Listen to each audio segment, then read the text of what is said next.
Good day mga boss! Usap-usapan nga ngayon na ang Barangay Ginebra at ang Rain or Shine Elasto Painters ay mayroon daw nilulutong blockbuster trade involving nga dito ang big man ng Rain or Shine Elasto Painters na si Kate Dato. Si Kate Dato po ay nakuha ng Rain or Shine Elasto Painters sa mga nakaraan drop sa first round.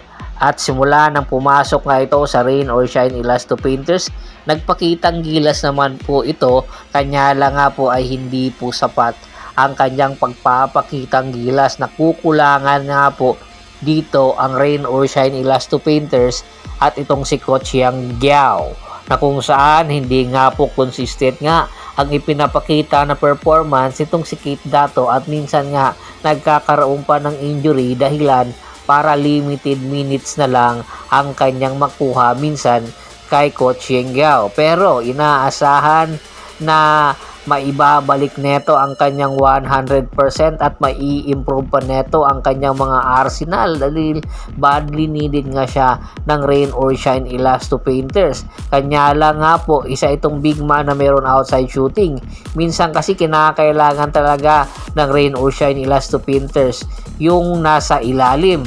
Pero alam nyo ba na itong si Kate Dato, nagkaka-interest nga dito ay si Coach Tim Cone, na kung saan kailangan ni Coach Tim Cone ang ganitong laking big man na po pwede niyang ihilihahan tulad kay Bong Hawkins, dahil nga isa itong big man na meron outside shooting.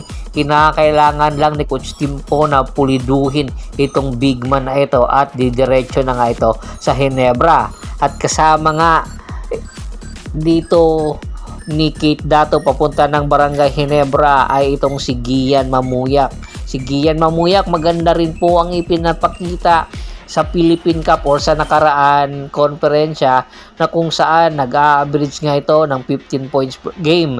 Kanya lang nga po ay nakukulangan din si Coach Yang Giao sa kanyang performance. Bitin na bitin. Minsan nga po, isang crucial nga po na decision ni Gian Mamuyak, na kung saan imbis panalo na sila, natalo pa sila ng token text dahil nga pinaul neto si Calvin Optana. Kaya yung decision making ni Mamuyak ay kinu-question din minsan ni Coach Yang Giao at ng buong staff. Kaya isa sa mga dahilan kung bakit ipapadala nga itong si Mamuyak papunta sa Barangay Ginebra San Miguel. At kung sakali man mapunta na ito sa Ginebra, ay malaking tulong ito ngayon sa Ginebra dahil nga ang Ginebra nakukulangan ng slasher. Opo, habang wala pa po si Justin Brownlee, kinakailangan kasi ng Ginebra nang meron pagkukunan ng puntos. Hindi naman po ito maibibigay ni Japet Aguilar, hindi rin po maibibigay ni Scottie Thompson. Kinakailangan talaga ng isang go-to guy ng Ginebra na po pwede maging run and gun team. At isa sa mga posibleng ipadala ng Barangay Ginebra papunta sa Rain or Shine Elasto Painters ay ang big man nilang si Isaac Go. Si Isaac Go, galing nga po ito sa injury at hopefully daw maging 100% na ngayong Philippine Cup.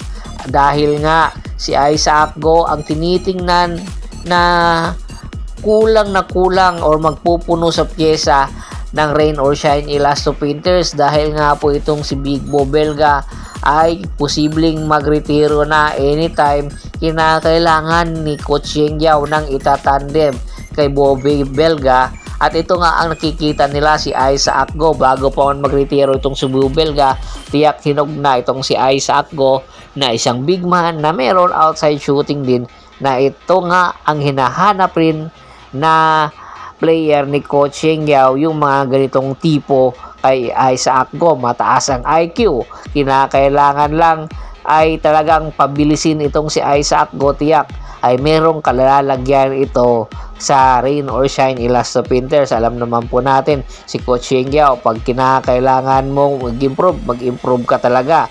At posible na rin isama itong si Jason David na napapabalita na nga pong inilagay na sa trading block ng Ginebra sa nakaraan konferensya. Pero pinaglaro ni Coach Tim Cone at ngayon nabigyan ng 2 years extension bago pa ito i-trade sa Rain or Shine Elasto Painters. Etong dalawang player na si David at si Isaac Go, malaking tulong din ito sa Rain or Shine Elasto Painters kung sakali mang matuloy ang nasabing trade na magaganap anytime. Sino ang posibleng panalo dito? Ang Barangay Ginebra ba or ang Rain or Shine Elasto Painters? Komento na sa baba ng video at pag-usapan natin yan. Once again, this is Percival Monteron at your service. Don't forget to subscribe my sports channel at don't forget to click the notification bell button para nga maging updated palagi sa kwentuhan. At bago pa man natin tapusin ang ating kwentuhan, shoutout muna tayo sa ating mga solid na followers na laging sumusuporta po sa atin. Kay Kagawad Kat sa Kinudukusin ng Hagonoy, Bulacan, Anthony Laki Alon at sa Laki Alon Family, Ricky Lanza ng Ricky Rider TV ng Tansa Cavite. Maraming salamat po.